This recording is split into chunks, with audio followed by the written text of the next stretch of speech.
Hey everyone, and welcome. You think you know video game consoles? PlayStation, Xbox, Nintendo Switch?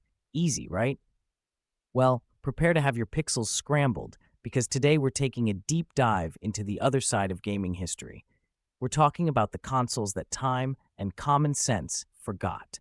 The ones that crashed and burned, the ones that made you scratch your head, and the ones that are now worth more than your car. Get ready to explore the weird, the wild, and the utterly wonderful world of the most bizarre video game consoles you've never heard of. Let's start small, literally. The world of handheld gaming has seen some truly interesting attempts to capture our attention on the go. Forget the Switch, we're going way back. First up, the Nokia N-Gage. Released in 2003, this wasn't just a phone, it was a gaming phone. Nokia, the undisputed king of cell phones at the time, decided to challenge the Game Boy Advance. The idea? Brilliant. The execution? Well, the N-Gage had a sleek design at first glance, but it quickly became infamous for its unique button layout. Imagine trying to play a fast-paced game when you're basically holding a taco to your ear. That's exactly how you had to hold it to make calls. And the game cartridges? They were inserted at the bottom of the device, requiring you to disassemble part of the phone to swap games. Genius. This led to the infamous side-talking position when making calls. People looked ridiculous. Despite having a decent library of games, including mobile versions of popular console titles, it never stood a chance against Nintendo and its Game Boy. The N-Gage was bulky, expensive, and frankly, uncomfortable to use. It was a swing for the fences that landed in the dugout. The N-Gage QD came out, which was a slight improvement, but it was too late. Next up, prepare for a saga of extravagance, mystery, and technological ambition. I'm talking about the Gizmondo. Launched in 2005 by a Swedish company called Tiger Telematics, the Gizmondo was supposed to be a game-changing handheld. It boasted features like GPS, a camera, and even SMS messaging, features that were pretty advanced for the time. It was marketed as a luxury device, and the launch parties were legendary. But beneath the veneer of luxury, things were complicated. The Gizmondo was expensive, the game library was limited and uninspired, and the battery life was atrocious. It flopped spectacularly. And here's where the story gets really weird. The company behind the Gizmondo had some, shall we say, interesting ties. Some of the key figures had backgrounds linked to organized crime. There were rumors of money laundering and other shady dealings. The Gizmondo wasn't just a failed console. It was a cautionary tale of ambition, excess, and possibly mob connections. Okay, let's talk about a handheld so ambitious, so groundbreaking, it literally hurt people. I give you the Nintendo Virtual Boy. Released in 1995, the Virtual Boy was Nintendo's first attempt at virtual reality. It was a red and black eyesore that promised immersive 3D gaming. The reality? A headache-inducing, nausea-inducing, blurry mess. The Virtual Boy used two monochrome, red displays and a system of oscillating mirrors to create a sense of depth. But the resolution was low, the colors were harsh, and the viewing angle was incredibly narrow. You had to hunch over the device, resting your forehead on the uncomfortable rubber pad. The game library was also incredibly limited.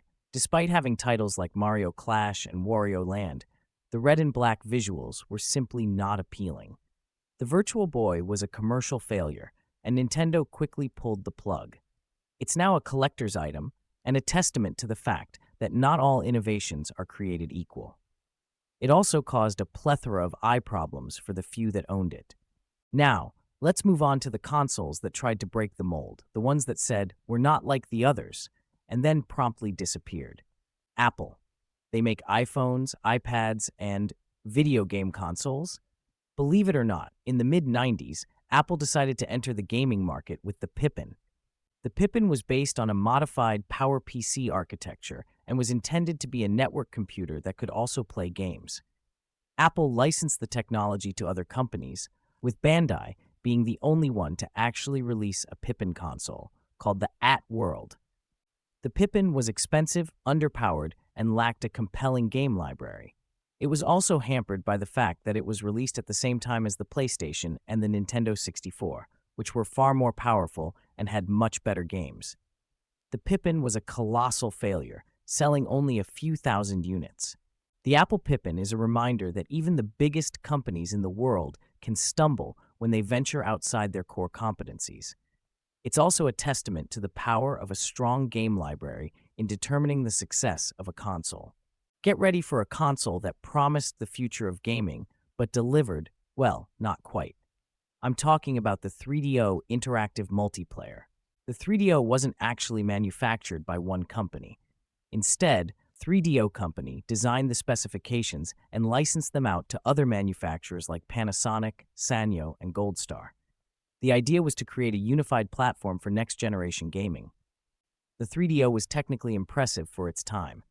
It had a powerful processor, a CD-ROM drive, and supported full-motion video. But it was also incredibly expensive, retailing for around $700 in 1993. That's over $1,300 today. The game library was a mixed bag. There were some decent titles, but many were filled with cheesy full-motion video sequences that haven't aged well. The high price point and lackluster game library ultimately doomed the 3DO. It's now remembered as an ambitious but ultimately flawed attempt to revolutionize gaming. Atari. The name conjures up images of Pong, Pac-Man, and the golden age of arcades. But in the 90s, Atari tried to make a comeback with the Jaguar, and it was a disaster. The Jaguar was advertised as the first 64-bit console, but that claim was somewhat misleading. It had a complex architecture with multiple processors, which made it difficult for developers to work with. And that controller? Oh, that controller. It was a monstrosity with too many buttons and an awkward layout. The game library was small and uneven. While there were a few gems like Alien vs. Predator, most of the games were mediocre. The Jaguar was a commercial failure, and it marked the end of Atari's reign as a major player in the video game industry. Prepare yourself for a console that's infamous for all the wrong reasons. I'm talking about the Philips CDI. Technically, the CDI wasn't just a game console. It was an interactive multimedia player designed for playing CDI discs, which contained everything from educational software to karaoke to, you guessed it, video games. But the CDI is best known for its notoriously awful licensed Nintendo games. Thanks to a deal with Nintendo, Philips was allowed to create games based on Mario and The Legend of Zelda. The result was Hotel Mario and a series of Zelda games that are considered some of the worst games ever made. The animations were atrocious, the voice acting was hilariously bad, and the gameplay was clunky and unresponsive. The CDI was a commercial failure, and it's now remembered as a cautionary tale of what happens when you give a company with no experience in game development the rights to beloved franchises. It's also a goldmine of unintentional comedy. Okay, let's talk about the interfaces that connected us to these wacky worlds. Controllers. Some were elegant, some were ergonomic, and some were, well, just plain bizarre. Ever wanted to control your video games with the power of interpretive dance? Then you needed the Sega Activator. Released for the Sega Genesis in 1993, the Activator was a motion-sensing controller that allowed you to control games by moving your body. It consisted of an octagonal ring that you stood in, and it used infrared sensors to detect your movements. In theory, it sounded amazing. In practice, it was a frustrating mess. The Activator was notoriously inaccurate and unreliable. It often misinterpreted movements, leading to unintended actions in the game. It was also incredibly tiring to use, as you had to constantly flail your arms and legs to control your character. The Sega Activator was a noble attempt to bring motion control to the masses, but it was ultimately a gimmick that didn't work very well. It's now remembered as one of the most ridiculous peripherals in gaming history. The Power Glove. Even if you've never used one, you've probably seen one. Thanks to its appearance in the movie The Wizard, the Power Glove has become a symbol of 80s gaming excess. Released for the NES in 1989, the Power Glove was a motion-sensing controller that allowed you to control games by moving your hand. It used ultrasonic sensors to track the position of your hand in three-dimensional space. The Power Glove looked cool, but like the Activator, it was plagued by accuracy problems. It was difficult to calibrate, and the tracking was often erratic. It also had a limited number of compatible games. Despite its flaws, the Power Glove has a special place in the hearts of many gamers. It represented the promise of virtual reality and the idea that we could one day control games with our bodies. It may not have worked very well, but it was a bold and ambitious attempt to push the boundaries of gaming technology. Now, let's delve into the realm of prototypes and tech demos, the forgotten experiments that never saw the light of day. These consoles offer a glimpse into what could have been. Imagine a handheld console that used holograms to create 3D images. That was the vision behind the Atari Cosmos. Developed in the late 70s, the Cosmos was intended to be a portable version of Atari's arcade games. It used a series of LED lights and mirrors to project holographic images onto a small screen. The Cosmos was never released due to technical difficulties and high production costs. The holographic technology was simply not ready for mass production. Only a handful of prototypes were ever made, making it one of the rarest and most sought-after consoles in the world.